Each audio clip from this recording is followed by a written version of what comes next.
titled "What is the most creepiest thing that has ever happened to you that still gives you the chills?" Story 1. When I was around 11, I was at softball practice, and for whatever reason the practice ended early, so I had to wait at the park for my grandpa to come and pick me up. I ended up having to wait alone for about 30 minutes because I didn't have a cell phone to call and tell my grandpa that practice ended early. I remember sitting on the swings when an adult man, in his 30s or 40s, came and sat down next to me. He asked if he knew me, and I said no, and he told me that I must just have one of those pretty faces that feel recognizable to anybody. I remember feeling happy about the compliment, and I kept talking to him. Eventually, he told me that he had his car with him and that he could drive me home to my grandparents' house so that they didn't have to worry about picking me up and I wouldn't have to wait any longer. Being 11, I didn't think anything of this and proceeded to get into this stranger's car. Luckily, my grandpa showed up just in time, and I remember seeing his car and jumping out to meet him. The stranger sped off without talking to my grandpa, and that was the last I ever heard about it.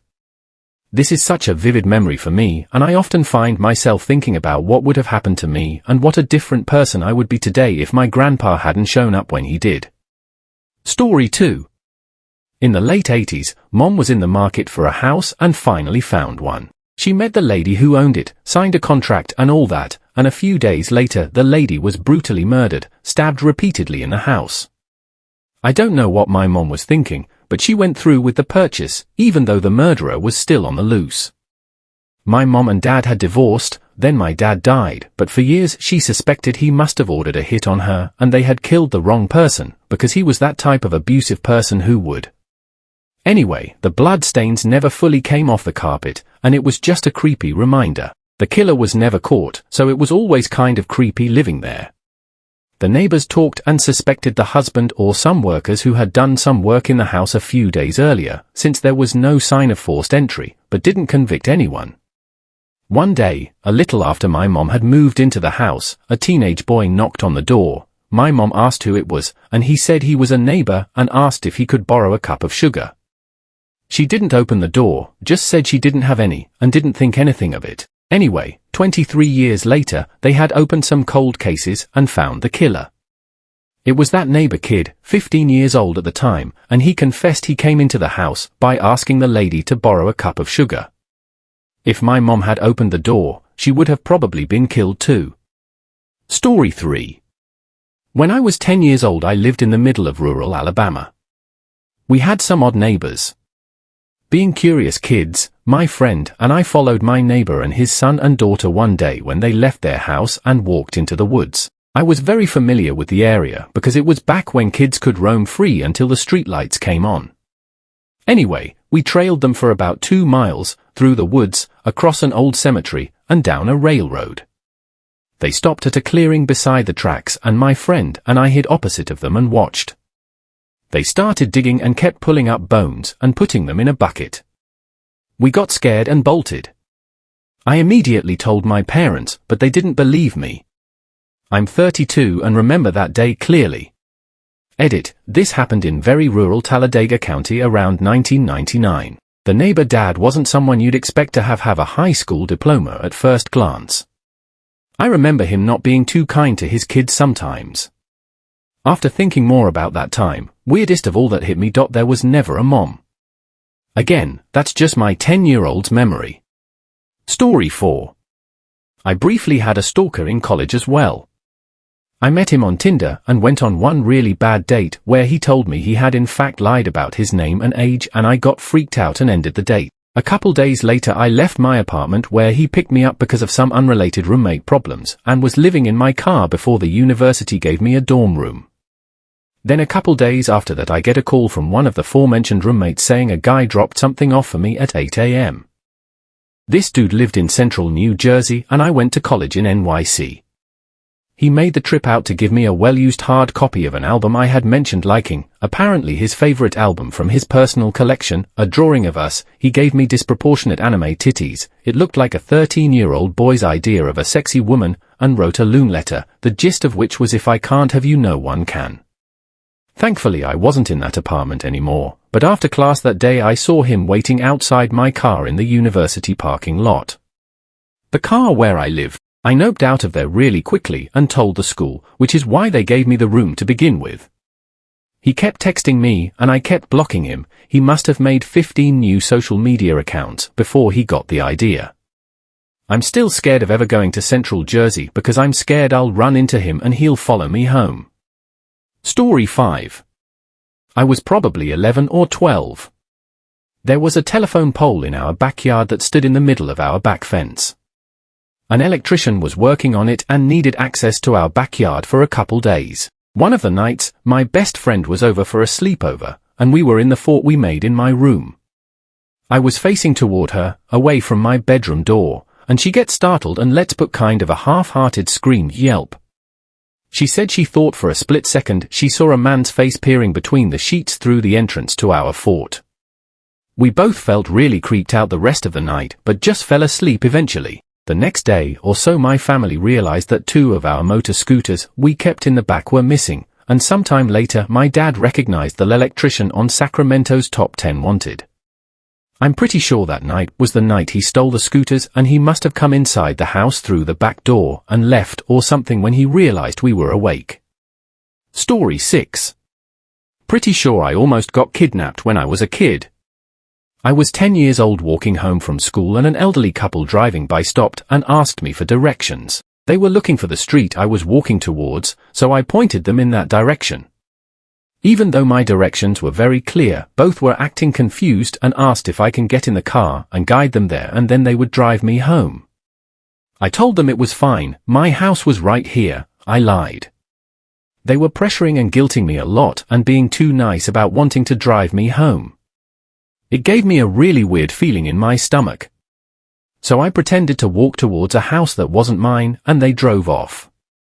Story 7. When I was in elementary school, my brother and friends would ride bikes around our apartment complex, and one time a guy in a station wagon drove up and tried to offer us Halloween candy he had left over.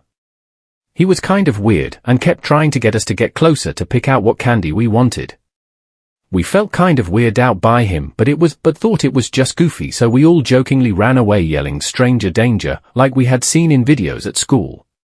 A couple months later the same guy pulled up to us asking for directions. We told him we barely know our way around because we are just kids, but he tried so hard to get us to come closer and point on the map where we were.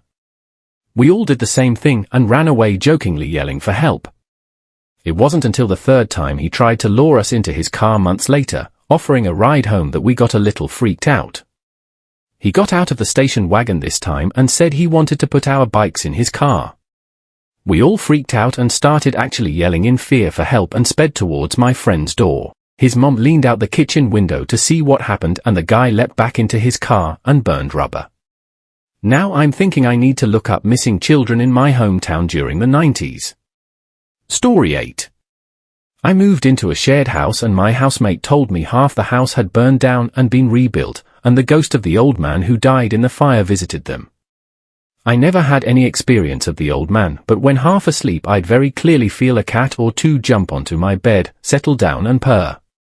It happened often, it was quite chilled out and I didn't mind. I would hear the distinctive thump of a cat jumping off the bed from time to time, but there was never a physical cat there. Once in that house, but a different bedroom, I had a terrifying lucid dream in which a possum cat-like hand claw was coming up from inside of my bed, clawing my thigh. It hurt so much I thought I might be gouging myself in my sleep, but woke up unharmed. Months later I moved out and met the landlord, who lived a few doors down, to return keys etc. I said something like, "Must have been scary when the house burned down, killed the owner. Were they living here at the time?" He said, "Oh no, the owner was fine, he got out. But he had about a dozen cats and several of them died in the fire." I'm pretty sure I was sharing my bed with ghost cats. Not sure what the story was with the dream, but I've had a couple of lucid dreams in my time and they have always been incredibly scary. Story 9. I was at an internal work event party at a fancy hotel in a different state. It was 80s themed. I started talking to some dude. I barely knew anyone there, so I was trying to network, and he tells me he doesn't work for my company. Okay, no worries, I make a joke about free food. He stares me straight in the eye and picks up one of my French fries off my plate, dips it in ketchup and eats it without saying a word. I kind of freaked out and dropped the food in the trash and just walked out of the room and decided not to think about it. A few minutes later, there he is, staring at me. I changed rooms again. I'm short, so I hid behind people and pretended to talk to people I kind of recognized from my home office. He follows me. Every few minutes I see him. I finally got the courage to approach a woman I knew the name of from some meetings and seeing her around the office. When I asked if the party had any kind of security, she immediately asked if it was about the dude in the blue jacket and white hat. Apparently she'd noticed him staring at me creepily, so I didn't have to try and convince anyone. Security took him away and everyone moved on, but I was scared and paranoid for the rest of the business trip. Story 10. When I was in middle school, my girlfriend and I rode the bus home most days.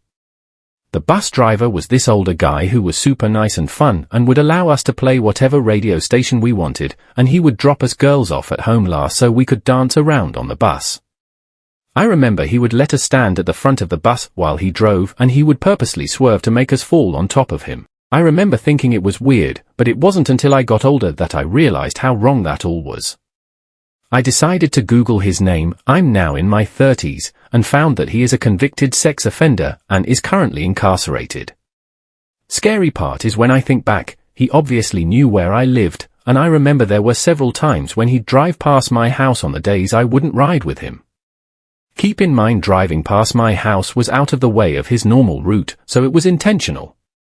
Well, that's it for today's video. I hope you guys enjoyed it. And if you did, leave an emoji of your choice in the comments. You can check out more videos like this onto my channel. Until next time. Bye.